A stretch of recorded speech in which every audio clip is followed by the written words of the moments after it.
మెదక్ సభలో కేసీఆర్ సంచలన వ్యాఖ్యలు చేశారు. సీఎం రేవంత్ రెడ్డిని టార్గెట్ చేశారు. ఆయన బీజేపీ బీఆర్ఎస్ కుమ్మక్కయ్యాయని రేవంత్ ఆరోపించడంతో కేసీఆర్ ఎదురు దాడి మొదలుపెట్టారు. రేవంత్ బీజేపీలో చేరతాడేమోనన్న కేసీఆర్ రేవంత్ ఢిల్లీ వెళ్లి బీజేపీకి ఓటేయమని చెప్పారని అన్న కేసీఆర్ రేవంత్ ప్రభుత్వం ఏడాది కంటే ఎక్కువ రోజులు ఉండబోదని చెప్పారు.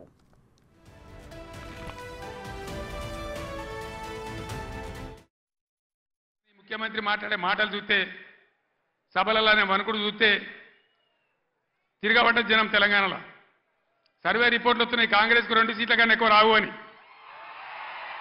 అంతటా అన్ని జిల్లాలలో కూడా రైతాంగం తిరగబడతా ఉంది. అందుకే ముఖ్యమంత్రి నిన్న నారాయణపేట సభలో ఆయన భయం, ఆయన కంపం చూస్తే ఈ గవర్నమెంట్ ఏడాది కూడా ఉండట్లేదని మనవి చేస్తా ఉన్నా. ఎవడు ఎప్పుడు పోయి బీజేపీలో కలుస్తాడో, ముఖ్యమంత్రి జంపు కొడతాడో, ఏమవుతుందో, ముఖ్యమంత్రి ఈడో మాట మాట్లాడతాడు, ఢిల్లీకి పోయి బీజేపీ కోటేమని టీవీలో చెప్తాడు. అంటే ఏం జరుగుతుంది? ఎవరికి ఎవడు బీ టీము, ఎవరు కలిసిపోయినరు ఒకసారి ఆలోచన చేయాలి. మెదక్ సభలో కేసీఆర్ సంచలన వ్యాఖ్యలు చేశారు. సీఎం రేవంత్ రెడ్డిని టార్గెట్ చేశారు. బీజేపీ బీఆర్ఎస్ కుమ్మక్కయ్యారని రేవంత్ ఆరోపించడంతో కేసీఆర్ ఎదురు దాడి మొదలుపెట్టారు.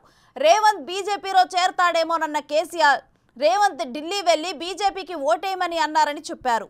రేవంత్ ప్రభుత్వం ఏడాది కంటే ఎక్కువ రోజులు ఉండబోదని కేసీఆర్ అన్నారు. నేను ఇంకో మాట కూడా మీకు చెప్తా ఉన్నా. వాస్తవంగా వాళ్ళు గెలిచినరు, మాకేం ఓర్వలేనితనం లేదు. వాళ్ళు కూడా ఉండాలి, 5 ఏళ్ళు పనిచేయాలి. అప్పుడే నల్లదేందో తెల్లదేందో తెలుస్తుంది. కానీ ముఖ్యమంత్రి మాట్లాడే మాటలు చూస్తే సభలలోనే వణుకుడు చూస్తే తిరగబడ్డ జనం తెలంగాణలో సర్వే రిపోర్ట్లు వస్తున్నాయి. కాంగ్రెస్కు 2 సీట్ల కన్నా ఎక్కువ రావు అని. అంతటా అన్ని జిల్లాలలో కూడా రైతాంగం తిరగబడతా ఉంది. అందుకే ముఖ్యమంత్రి నిన్న నారాయణపేట సభలో ఆయన భయం, ఆయన కంపం చూస్తే ఈ గవర్నమెంట్ ఏడాది కూడా ఉండట్లేదని మనవి చేస్తా ఉన్నా. ఎవడు ఎప్పుడు పోయి బీజేపీలో కలుస్తాడో, ముఖ్యమంత్రి జంపు కొడతాడో, ఏమవుతుందో, ముఖ్యమంత్రి ఈడో మాట మాట్లాడతాడు, ఢిల్లీకి పోయి బీజేపీ కోటేమని టీవీలో చెప్తాడు. అంటే ఏం జరుగుతుంది? ఎవరికి ఎవడు బీ టీము, ఎవరు కలిసిపోయినరు ఒకసారి ఆలోచన చేయాలి. రాజకీయాలలో అప్పుడప్పుడు గమ్మత్తుగా గుడ్డి లక్ష్మి వచ్చినట్టు కొంతమంది లిల్లీ పుట్టుగాళ్ళకు కూడా అధికారం వస్తుంది. ఏం మాట్లాడతారు ఈ లిల్లీ పుట్టుగాళ్ళు?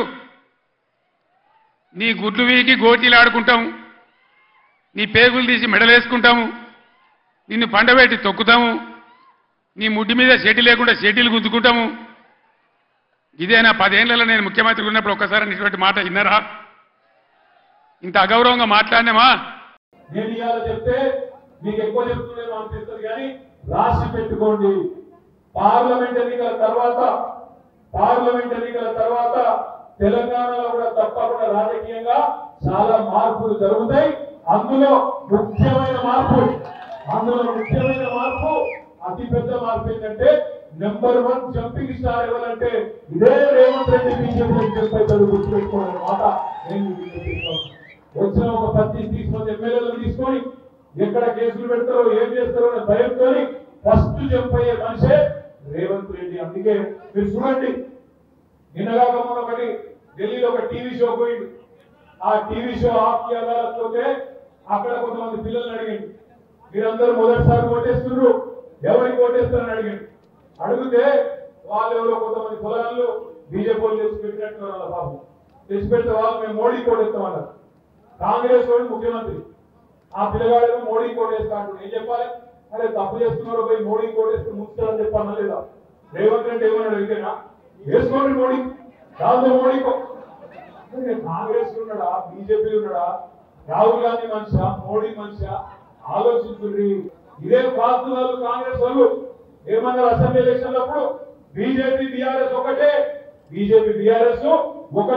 వీళ్ళు బీ టీము ఇవాళ నేను అడుగుతున్నా కాంగ్రెస్ నాయకులారా, దమ్ముంటే చెప్పండి, మీ ముఖ్యమంత్రి బీజేపీ కూడా కాంగ్రెస్ కూడా మీరు ముందు చెప్పమని చెప్పి నేను డిమాండ్ చేస్తా ఉన్నా.